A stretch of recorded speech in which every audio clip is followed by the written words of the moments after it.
Bonjour, bienvenue à ma nouvelle vie en Christ. Aujourd'hui, nous allons continuer avec notre étude sur la loi des œuvres et la loi de la foi.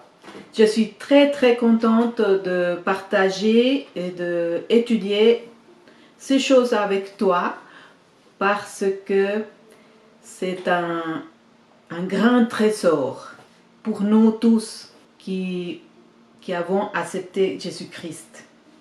Jésus-Christ est pour nous la réponse à absolument tous les dilemmes de notre vie ici sur la terre. Et alors je te recommande de prendre note et de continuer à persévérer, à lire, à réfléchir, à méditer avec le Saint-Esprit jusqu'à ce que tu puisses avoir la révélation. Sois béni.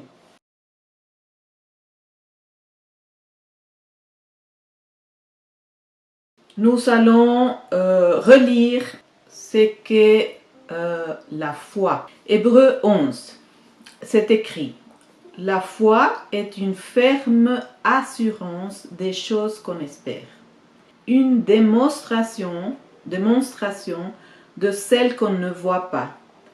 Pour l'avoir possédée, les anciens ont obtenu un témoignage favorable. Cela veut dire que la foi, elle ne s'appuie pas sur « j'ai la foi » comme ça, parce que Dieu est grand, Dieu est puissant, parce que Dieu est capable de faire toutes choses, parce que tout est possible avec Dieu, et bien rien n'est impossible avec Dieu. Oui, mais quelle est la base, quel est le fondement que tu as pour croire à quelque chose? Puisque c'est écrit, la foi est une ferme assurance des choses qu'on espère. Alors, la deuxième chose qu'on voit, c'est qu'elle va démontrer, c'est une ferme assurance dans des choses qu'on ne voit pas, n'est-ce pas? Et ensuite, c'est écrit que parce que les anciens l'ont exercé, n'est-ce pas? Ils ont obtenu un témoignage favorable. Et le témoignage vient par le moyen de la foi. Alors, on continue de lire, il s'est écrit, verset 3. C'est par la foi que nous reconnaissons que le monde a été formé par la parole de Dieu. Vous voyez, c'est la foi, le moyen qui nous permet de croire que tout ce que nous voyons ici a été créé par simplement la parole de Dieu. C'est écrit en sorte que ce qu'on voit n'a pas été fait de choses visibles. C'est intéressant et c'est quelque chose que nous avons besoin de méditer, des choses auxquelles nous avons besoin de réfléchir. C'est la parole de Dieu qui a donné vie à toutes ces choses visibles. Ça veut dire que notre foi en la parole de Dieu, elle peut nous permettre de voir les choses qui sont dans l'invisible, ici dans le monde visible. Tu te souviens que le Seigneur a dit dans la prière de notre Père, Père, que ta volonté soit faite comme au ciel, ici sur la terre. C'est ça. C'est la manière comment nous amenons les choses, la volonté du Père qui est dans les cieux, ici sur la terre. C'est le moyen, c'est la foi. Donc, nous allons continuer parce qu'il est important que nous puissions comprendre la loi de la foi, n'est-ce pas? Face à la loi des œuvres. Alors, il dit dans Galates 2,16, c'est écrit ceci. Néanmoins, sachant que ce n'est pas par les œuvres de la loi. Quelles sont les œuvres de la loi? C'est ces œuvres qui disaient que toi, si tu accomplissais tout, tu obéissais et tu pouvais accomplir toute la demande de la loi de Dieu dans le mont Sinaï, n'est-ce pas? Alors tu étais justifié. Et si tu étais justifié, tu étais béni avec les bénédictions que le Père donné à celui qui était obéissant à la loi tout entière. Parce que la loi disait, celui qui veut obéir à la loi, il doit l'accomplir de A à Z. Mais le Père a voulu que la loi soit un moyen de nous amener à la mort. Pourquoi? De nous amener à la transgression. Pourquoi? Parce que cela faisait partie du plan de rédemption du Père pour l'humanité, puisque l'homme naturel, cet homme qui avait été créé, le premier Adam, il avait été corrompu dans sa nature et il avait cédé les droits qu'il avait sur la terre à Satan. Donc, il est écrit que ce n'est pas par les œuvres de la loi. Donc, toutes ces œuvres que l'homme peut accomplir pour être justifié devant Dieu, pour lui être agréable, pour obtenir sa bénédiction. Donc, c'est marqué, ce n'est pas par ces œuvres-là, mais c'est par la foi en Jésus-Christ. La foi en Jésus-Christ. Il ne s'agit pas des œuvres là. Il ne parle pas des œuvres. Ah oui, mais dans Éphésiens, il dit pour que nous puissions marcher dans les œuvres préparées d'avance. Ces œuvres-là n'ont rien à voir avec les œuvres qu'un homme accomplit pour être agréable devant Dieu et pour obtenir sa faveur. Ça n'a rien à voir avec ça. Donc, il dit, nous aussi, nous avons cru en Jésus-Christ.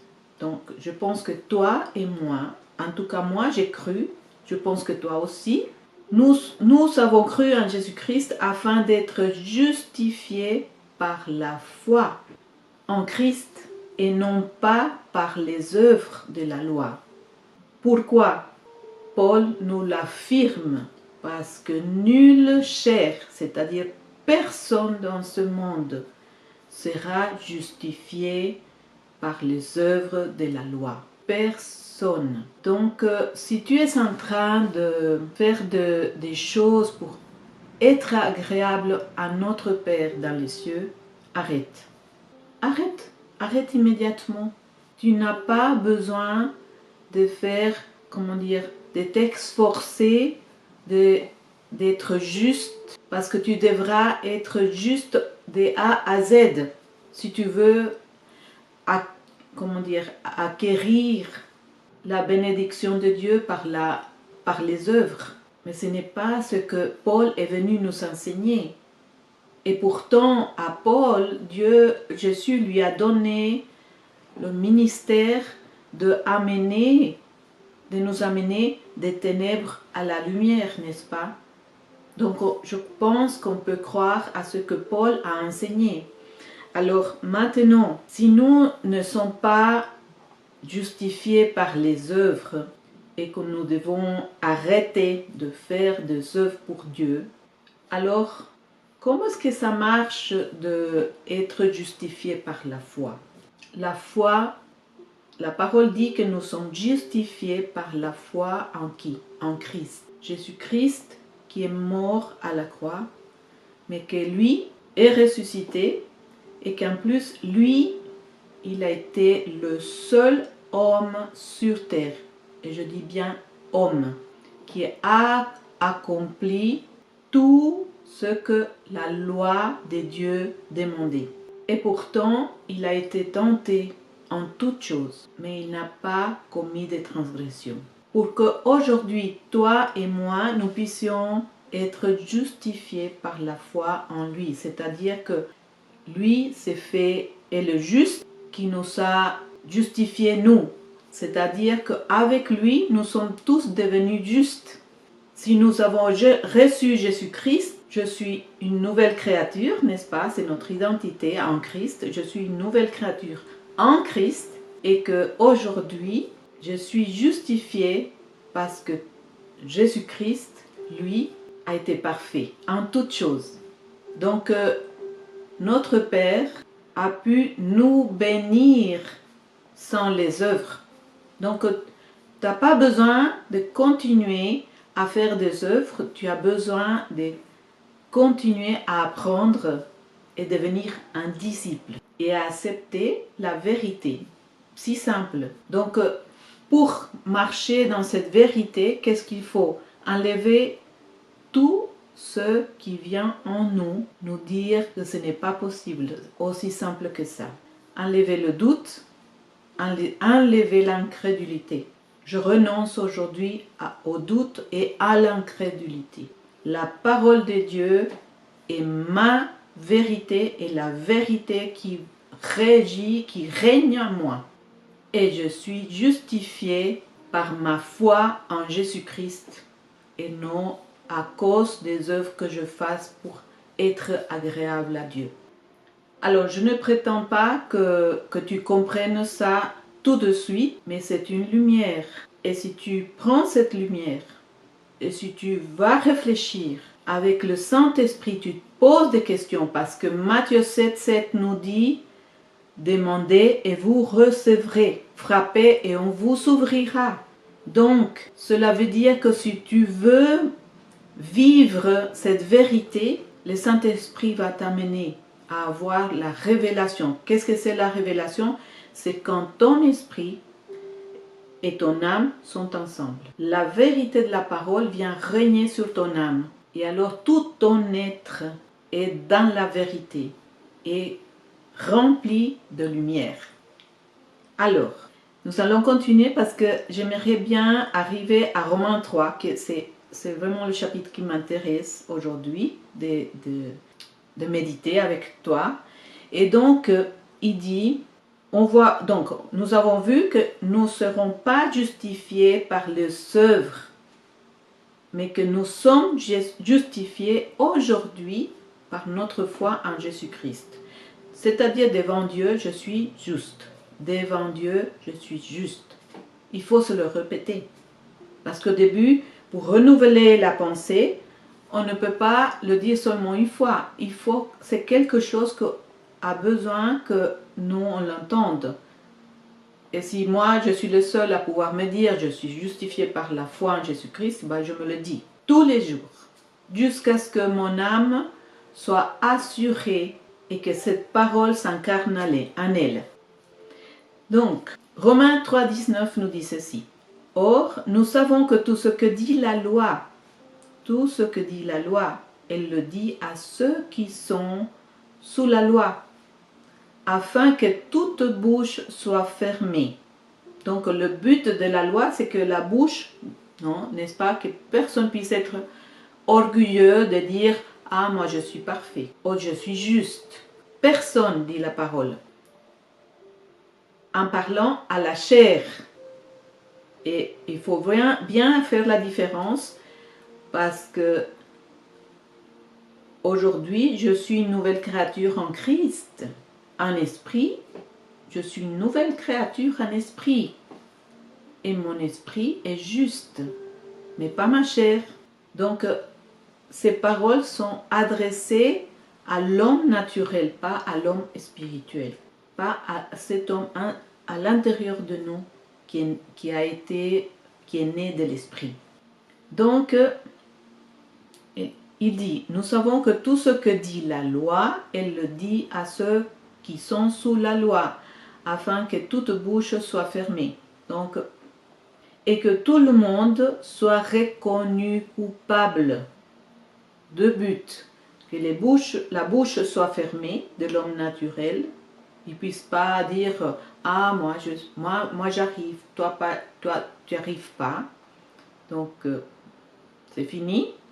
Et deux, donc toute personne soit reconnue coupable. Coupable de quoi? De transgression. Et ensuite, car nul ne sera justifié devant Dieu par les œuvres de la loi, puisque c'est par la loi que vient la connaissance du péché. Vous avez vu l'objectif? Pourquoi Dieu a donné la loi aux hommes? 1. Pour fermer les bouches. 2. Pour nous convaincre d'être coupables. Et 3. Pour que nous ayons la connaissance du péché. C'est-à-dire pour que nous nous puissions prendre conscience que nous étions des transgresseurs et qu'on était en train de faire le mal et pas le bien vraiment. Parce que la vérité, c'est que tout le bien que l'homme naturel veut est mal devant Dieu. Pourquoi? Parce que c'est tout ce que l'homme naturel fait est en dehors de la volonté de Dieu. Et si c'est dehors de la volonté de Dieu, c'est mal.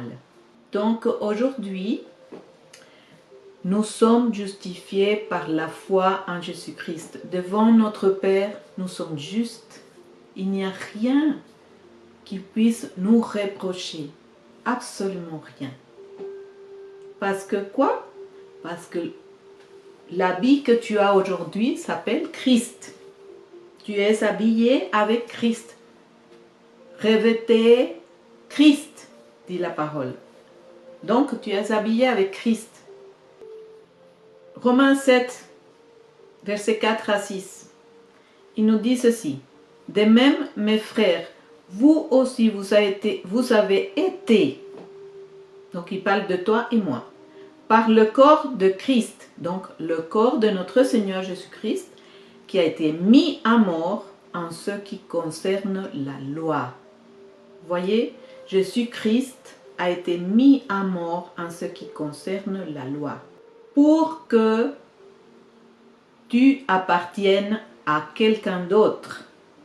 Parce qu'avant, nous étions sur l'alliance de la loi, donc on appartenait à la loi.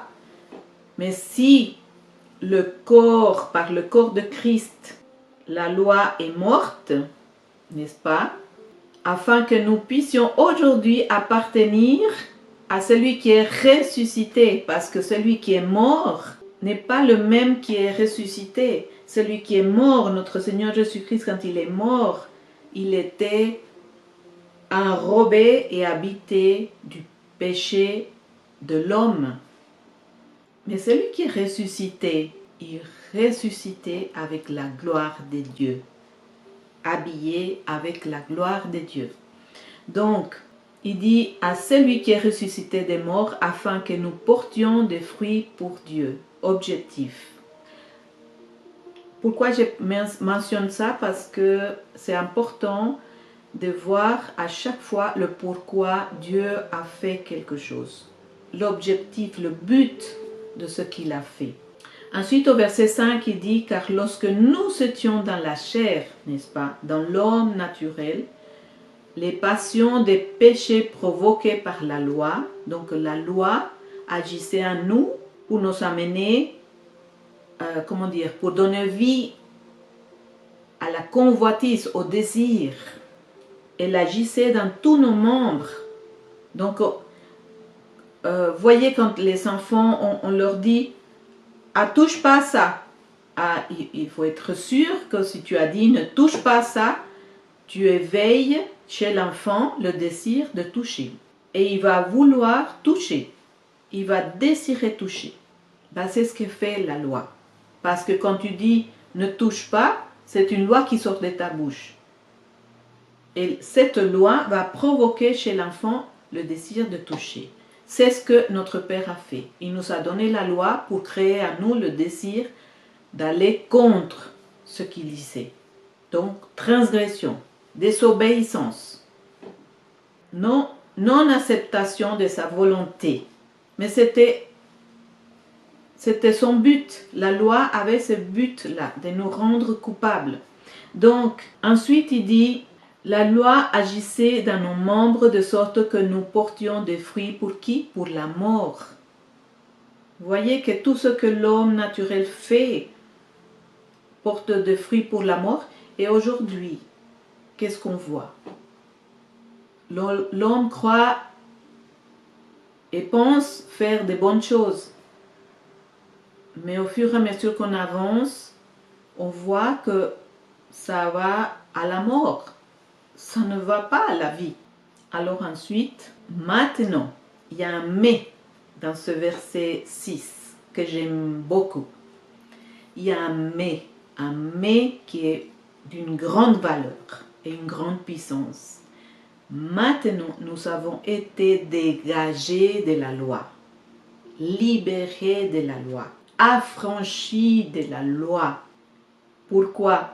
Étant morts à cette loi avec Christ, parce qu'au moment où Jésus-Christ mourait sur la croix, il était en train nous tous, nous étions en train de mourir avec lui, parce que nous sommes un seul corps.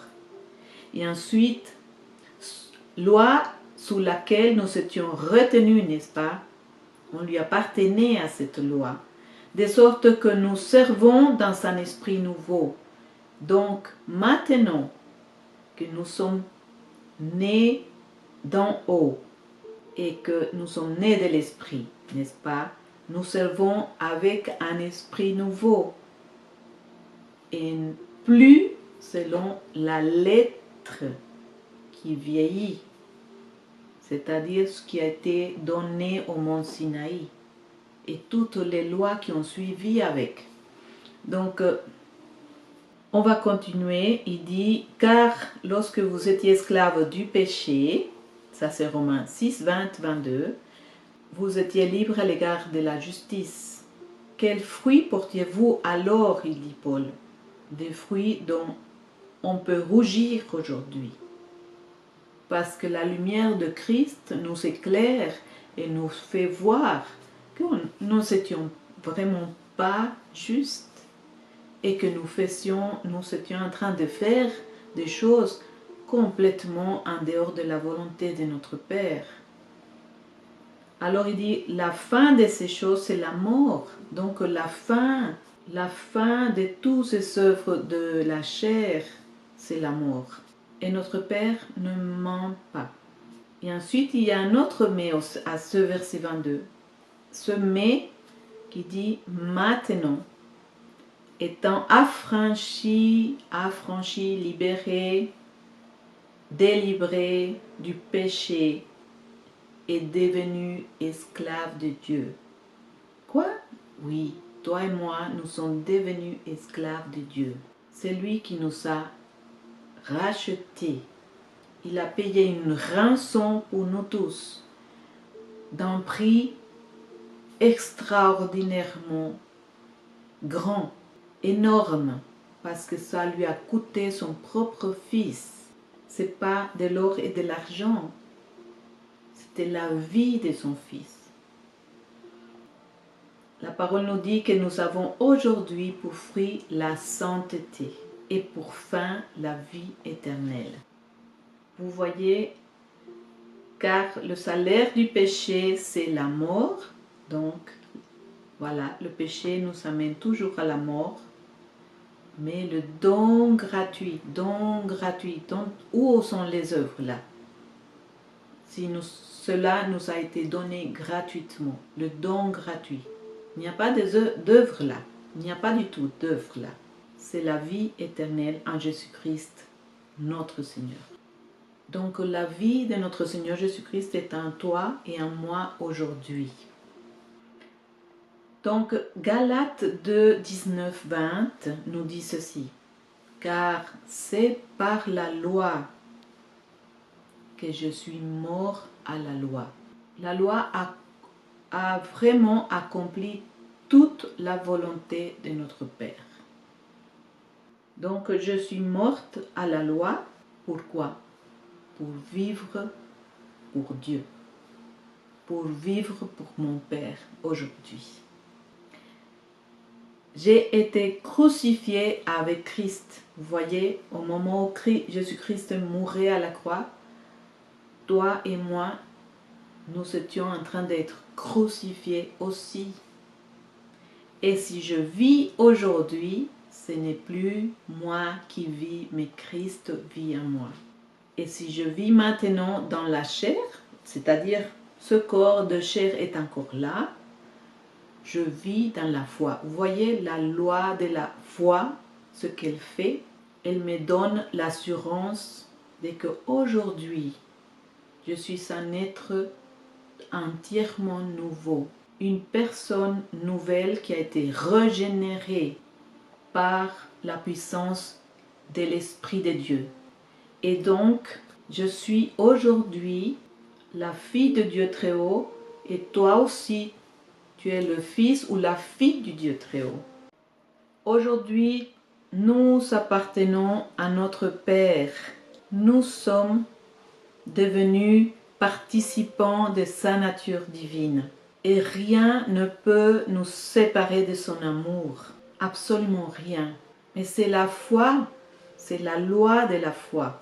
Le moyen, c'est cette loi de la foi. C'est-à-dire que si tu crois, la foi c'est ça. Si tu crois et tu ne doutes pas de la réalité qui est dans les cieux et que la volonté de ton Père saint, de celui qui est le Dieu d'Abraham, d'Isaac et de Jacob, le Dieu d'Israël, qui t'aime, si tu crois, cela t'est compté comme justice. Comme Abraham, il a cru, il n'a pas fait des œuvres, Abraham, il a cru.